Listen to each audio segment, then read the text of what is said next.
The transit pod deposited Jamie 3 blocks away from the ceremonial hall, as transit pods on Tertius Prime seemed contractually obligated to do, and they arrived smelling of recycled air and something that might have been yesterday's lunch or possibly someone's idea of atmospheric freshener. Either way, Jamie was late, sweating through their formal liaison jacket and deeply regretting the decision to accept this assignment. Cultural diplomacy sounded impressive on a resume until you realized it mostly involved sitting through ceremonies where you couldn't understand half the rituals and weren't allowed to check your datapad. The Harvest Alignment Hall rose before them like a crystalline cathedral, all swooping arches and translucent walls that caught the light of Tertius Prime's binary suns. Through those walls, Jamie could see the vague shapes of hundreds of beings already seated, which meant the opening harmonics had probably started, and they were about to commit their first diplomatic incident before even sitting down. They pushed through the entrance, trying to look purposeful rather than panicked, and immediately lost all sense of direction in a space designed by beings who apparently navigated by sonar or collective consciousness, or possibly just spite. The hall was arranged in concentric circles, table after table, radiating outward from a central dais, where important Valkyrie were doing something with their hands that created patterns in the air. Jamie had read the briefing materials on the flight over, but 12-course feast celebrating planetary rotation had seemed straightforward until confronted with the actual architecture of status made visible. Every table had small holographic markers indicating rank, family line, and probably astrological sign, for all Jamie knew. They were supposed to find the guest section, somewhere in the respectable middle rings, but the longer they stood there squinting at holographic symbols that helpfully remained untranslated, the more they became aware of crystalline chiming sounds that seemed to indicate growing awareness of their presence. A Valkyrie server glided past carrying something that looked like it might be the second course, or possibly a decorative centerpiece, and Jamie made an executive decision to just sit somewhere and hope for the best. They spotted what appeared to be an empty chair at a table in the inner rings, close enough to the dais that Jamie briefly wondered if they'd accidentally stumbled into the prestigious section. But empty chairs didn't lie. They sat, arranged their formal jacket to hide the sweat stains, and tried to project an aura of belonging exactly where they were. The chiming sounds changed pitch. Jamie looked up to find a Valkyrie woman standing approximately 3 meters away, frozen mid-step in a posture that suggested someone had just paused her in the middle of a sentence. Her crystalline hair, which Jamie had learned was the Valkyrie equivalent of everything from mood indicator to social antenna, had gone completely silent. In a hall full of gentle ambient chiming, that silence was louder than shouting. She was striking in the way Valkyrie always were to human eyes, elegant and unsettling in equal measure. Her features were familiar enough, symmetrical and expressive, but her fingers were wrong, too long and too articulated, moving in small, unconscious patterns that human hands couldn't replicate. Those fingers were currently frozen in mid-gesture, and her eyes, just slightly too large and too dark, were fixed on Jamie with an expression that transcended species barriers. It was the universal look of someone watching a disaster unfold in real time. Jamie glanced at the holographic marker on the table, which helpfully displayed symbols they couldn't read. then back at the Velkari woman, then at the growing number of other Velkari who had stopped their conversations to observe whatever cultural catastrophe was currently in progress. A server hurried past and whispered something in a language Jamie's translator implant rendered as agricultural yield coordinator, outer ring, lowest tertiary branch, which seemed like a lot of information to convey in what had sounded like 3 syllables. The frozen Velkari woman's hair began chiming again, a single soft note that sounded like resignation. She took a step backward, her 2 long fingers moving in what might have been a gesture of apology, or possibly just profound embarrassment on behalf of the universe itself. Jamie realized with mounting horror that they had definitely sat in the wrong seat, and that the correct owner of said seat was currently standing there trying to decide whether to cause a diplomatic incident or simply cease to exist as a viable solution to this problem.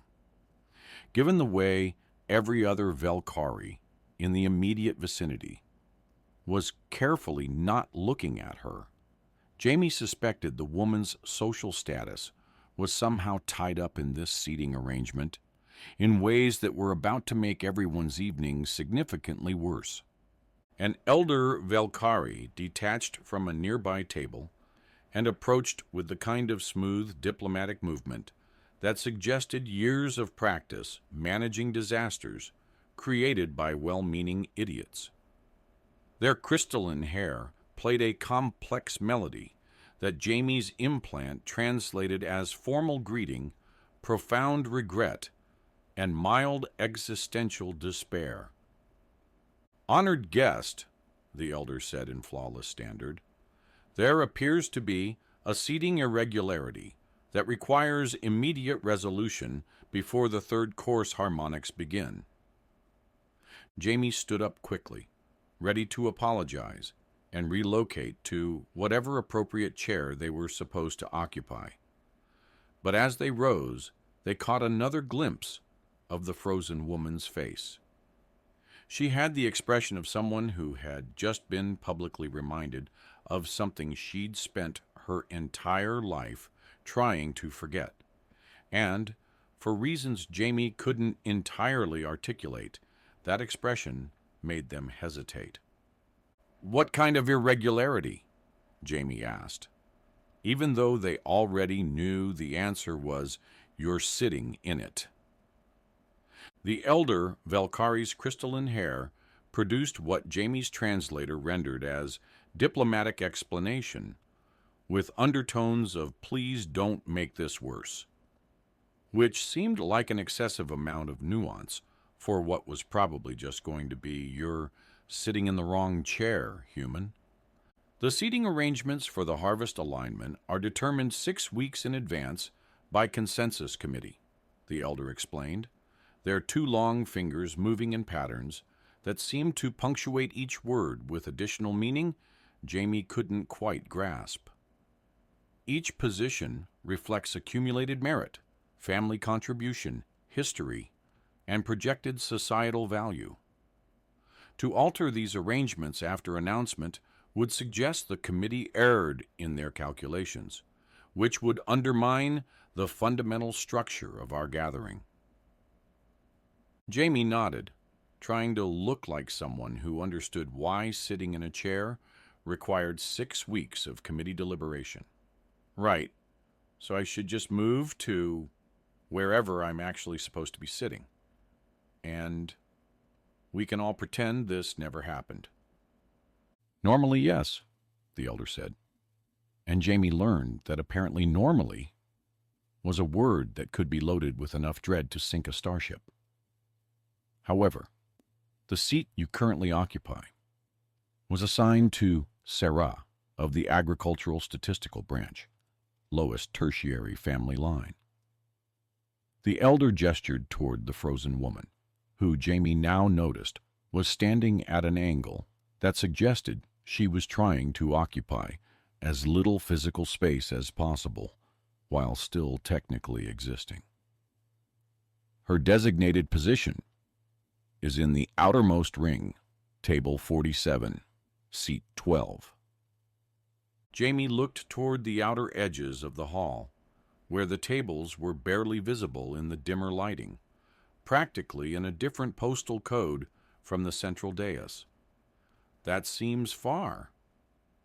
It reflects her contributions, the elder said, with the kind of neutral tone that made it clear this wasn't up for debate, had never been up for debate, and would continue not being up for debate long after the heat death of the universe. However, your presence in her assigned seat creates a cascading displacement. If she takes her outer ring position, you occupy inner ring status incorrectly. If you move to appropriate guest seating in the middle rings. The committees will need to reconvene to determine how a human inadvertently achieved inner ring placement, which will delay the feast by approximately 4 hours and cause the 7th course to spoil, which would be inauspicious for the entire harvest cycle. So we're stuck, Jamie said. Unless, the elder continued, their hair chiming in what might have been hope or possibly just gas. You and Sarah occupy this seat together, which would allow the feast to proceed without committee intervention, though it would place Sarah in a position significantly above her designated status for the duration of the ceremony. Jamie looked at Sarah, who had somehow managed to make herself appear even smaller, despite not actually moving. Her crystalline hair was producing the faintest sound, like wind through broken glass, and her expression suggested she was seriously considering whether spontaneous combustion was a viable career change. Would that cause problems for her? Jamie asked. The elder's hair went through several complicated musical phrases that Jamie's translator gave up on and just rendered as yes, extensively, in ways that would take hours to fully explain. Out loud, the elder said, it would be highly irregular. Jamie had been in enough diplomatic situations to recognize a massive understatement when they heard one.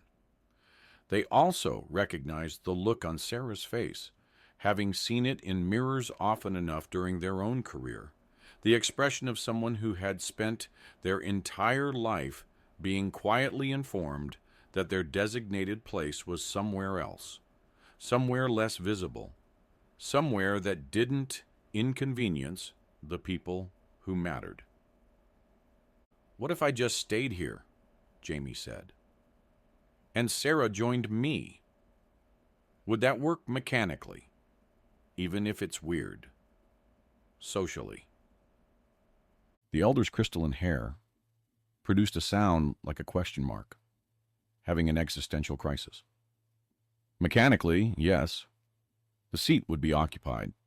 The feast could proceed. The committees would not require reconvening. Socially, the elder trailed off, their 2 long fingers making a gesture that encompassed the entire hall, the planet, possibly the galaxy. It would be noticed. Noticed how? Jamie asked, though they suspected they knew the answer. Everyone would see that a human chose to elevate someone of lowest status to inner ring proximity without committee authorization or merit justification, the elder said. They would wonder why. They would observe Sarah's subsequent behavior for signs of unworthiness that explain her usual positioning. They would question whether the human understands our social structure or is deliberately challenging it. They would talk. Jamie looked at Sarah again. She was staring at the floor, her crystalline hair completely silent now, and Jamie realized she was waiting to be dismissed, sent back to table 47, seat 12, where she apparently belonged, according to people who had spent 6 weeks calculating everyone's exact worth. The 7th course is going to spoil if we don't figure this out soon, Jamie said. Yes, the elder agreed. And if Sarah sits here with me, the feast proceeds without incident. Without logistical incident, the elder clarified. Social incident is virtually guaranteed. Jamie pulled out the chair next to them. Sarah, would you like to sit down? I promise I'm only moderately embarrassing as dinner company, and I have absolutely no idea which fork to use for anything, so we can be confused together. Sarah's head snapped up, her crystalline hair suddenly erupting in a sound like shattering glass played backwards. Her eyes met Jamie's with an expression of such pure incomprehension that for a moment Jamie wondered if they'd accidentally propositioned her or declared war or somehow done both simultaneously. You're choosing to remain in the seat, Sarah said slowly, her voice careful, which requires me to sit beside you in a position 3 status rings above my designation. I'm choosing to stop holding up dinner, Jamie said. Also, someone has to explain to me what the second course actually is, because I think it might still be alive, and I'd rather have that conversation with someone who looks like they have a sense of humor about crop statistics. Sarah's hair went through another impossible cascade of sounds. She looked at the elder, who made a gesture with their 2 long fingers that seemed to indicate this was now officially not their problem. She looked at the surrounding tables, where dozens of Velkari had abandoned all pretense of not watching this disaster unfold. She looked at the empty chair beside Jamie. Then, moving like someone approaching an armed explosive device, Sarah sat down. The hall's ambient chiming changed pitch immediately, a ripple of discordant notes spreading outward from their table like sonic shock waves. Jamie watched as Velkari at nearby tables physically angled their bodies away, creating a bubble of deliberate not looking that was somehow more obvious than staring. Sarah's crystalline hair was producing sounds that Jamie's translator couldn't even attempt to render, and her 2 long fingers were trembling against the table surface. So, Jamie said brightly, determined to pretend this was completely normal. Tell me about grain yields. I bet there's a really interesting story about why the 3rd quarter projections always round down. Sarah turned to look at them, her 2 large eyes wide with something between terror and hysterical amusement. The most rebellious thing a grain yield report can do, she said quietly, is round up instead of down. Sounds like my kind of rebellion, Jamie said, and reached for what they desperately hoped was water. The Grand Committee chamber was designed to make people feel small, and Sarah had to admit they'd succeeded brilliantly. She sat in the exact center of a circular room with walls that curved up and away, like she was at the bottom of a well. And the committee members occupied elevated platforms that ringed the space at varying heights based on their respective status. Her crystalline hair hadn't stopped chiming since she'd walked in, producing sounds she didn't recognize from her own body, and she'd given up trying to control it around the time the 5th committee member had described her modified grain yield report as narratively contaminated.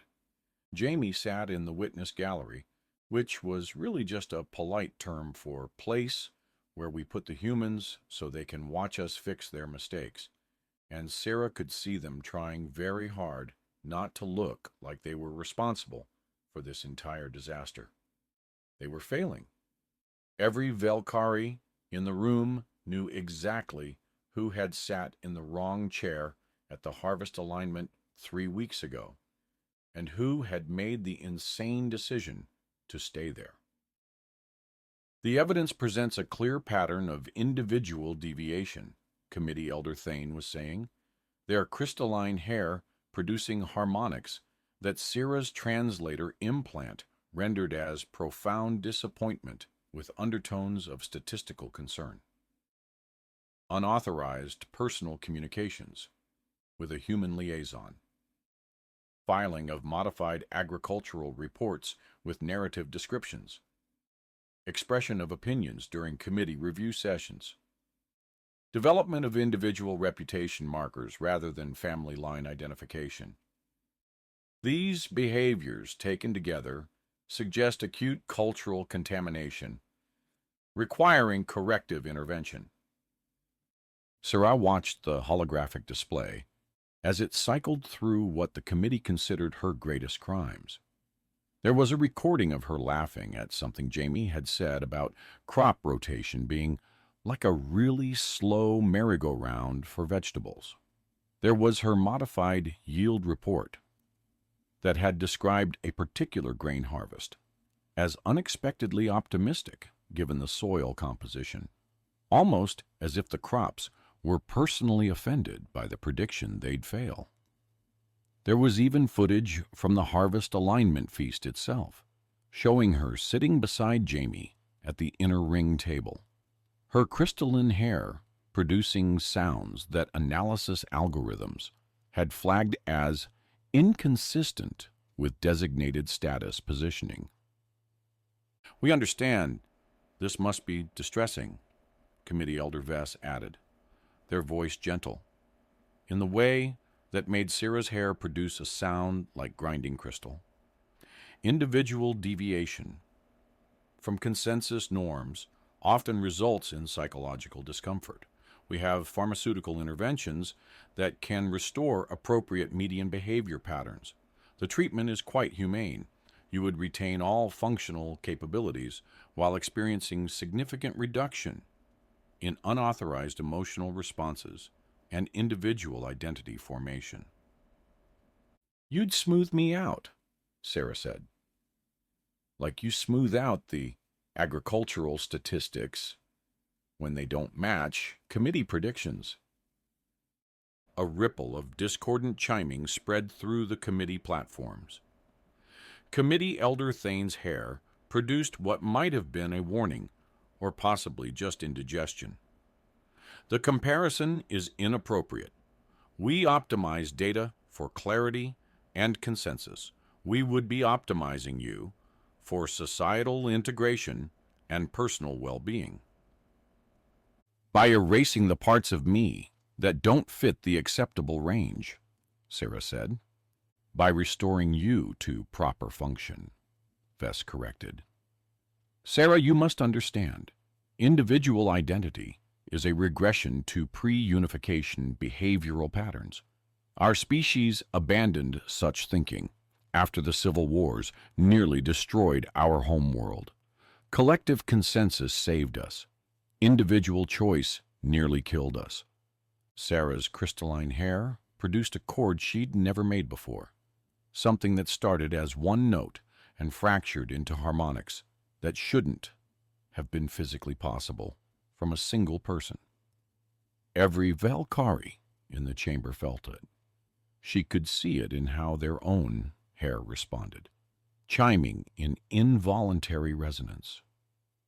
"Humans have a concept," Sarah said, her voice carrying in the acoustically perfect chamber, "where individuals choose to value each other beyond functional utility or social hierarchy. They call it friendship. Jamie chose to sit beside me not because a committee determined I had merit, but because they decided I mattered as myself. That choice didn't contaminate me. It showed me what we lost when we decided individual worth was too dangerous to acknowledge." "Sentiment," Thane said dismissively. "Humans are prone to emotional reasoning that prioritizes feeling over optimal outcomes. This is precisely why their societies remain fragmented and inefficient." "Their societies have art," Sarah said, "and music that isn't just status harmonics, and people who become scientists or farmers or storytellers because they want to. not because a committee decided their genetic markers indicated optimal placement. They have chaos, yes, but they also have the ability to surprise themselves. Chaos killed millions of our people, Vest said quietly. Individual ambition, personal grudges, the belief that one person's desires could matter more than collective need. We built consensus society on the ashes of that chaos, Sarah. We cannot allow it to return. I'm not asking you to return to chaos, Sarah said. I'm asking you to consider that maybe we went too far in the other direction. That maybe a society so terrified of individual worth that it has to pharmaceutically erase personality is a society that's forgotten why it exists in the first place. Her words echoed in the chamber, picked up and amplified by the acoustic design that was supposed to make petitioners feel small. Instead, Sarah felt like she was filling the space, her crystalline hair producing sounds that her body had apparently been saving for this exact moment. And through the broadcast feeds that transmitted committee proceedings across Tertius Prime and back to the homeworld, other Velkari were hearing her. She could see it on the committee members' faces, the way they kept glancing at displays showing real-time response data from viewers. Committee Elder Thane stood, their crystalline hair attempting to produce an authoritative chord that kept fragmenting into uncertain notes. This proceeding is adjourned, pending further committee review. Sarah, you will report for pharmaceutical evaluation in... No, Sarah said. The word dropped into the chamber like a stone into still water, and the ripples spread outward in waves of crystalline chiming from every Velkari present. No wasn't a word you said to Grand Committee. No wasn't a word that existed in consensus society. Not really. You expressed concerns. You requested reconsideration. You deferred to collective wisdom. You didn't just say no. That is not a viable response, Thane said. It's the only response I have, Sarah replied. You can rule that I'm contaminated, that I'm broken, that I'm regressing to pre-unification behavior patterns, but you can't make me agree that individual worth is a disease requiring cure. You can try to smooth me out with pharmaceuticals, but everyone watching will know you're erasing someone who dared to matter as herself. And you'll have to keep erasing people, because I'm not the only one asking these questions anymore. She was right. The response feeds were lighting up with messages from across the colony and homeworld. 47 Velkari had already filed requests to submit modified yield reports in narrative format. 18 had requested individual designation markers separate from family line identification. 6 had asked if they could have dinner with specific people rather than algorithmically optimized social partners. It was a bureaucratic rebellion, small and polite, and absolutely terrifying to a society built on consensus. The committee adjourned without ruling, which was somehow worse and better than any official decision. Sarah walked out of the chamber with her crystalline hair producing sounds that didn't match any recognized emotional category, and found Jamie waiting in the corridor, looking like they'd just watched someone defuse a bomb while juggling. That was either the bravest thing I've ever seen, or the most catastrophically stupid, Jamie said. Possibly both. Definitely both, Sarah agreed. Her hands were shaking, her crystalline hair wouldn't stop chiming, and she felt like she'd just stepped off the edge of something without knowing if there was ground below. Jamie, I think I might have just ended my career, my family relationships, and possibly my ability to ever rent decent housing. Yeah, Jamie said, but you were amazing.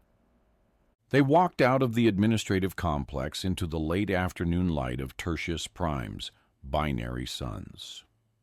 And Sarah's crystalline hair caught the light in patterns she'd never noticed before.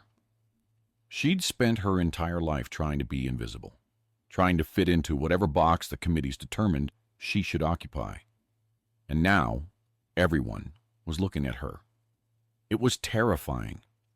It was exhilarating. It was hers. What happens now? Jamie asked. I have no idea, Sarah said, and discovered that uncertainty felt surprisingly like freedom. Want to get dinner?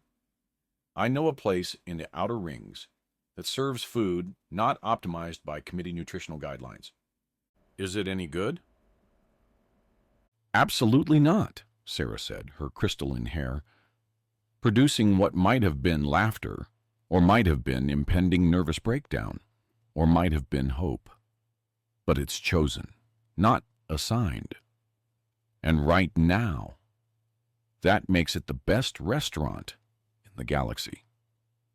Jamie offered their hand, and Sarah took it with her two long fingers, holding on while the suns set and the crystalline architecture of Tertius Prime caught fire with light.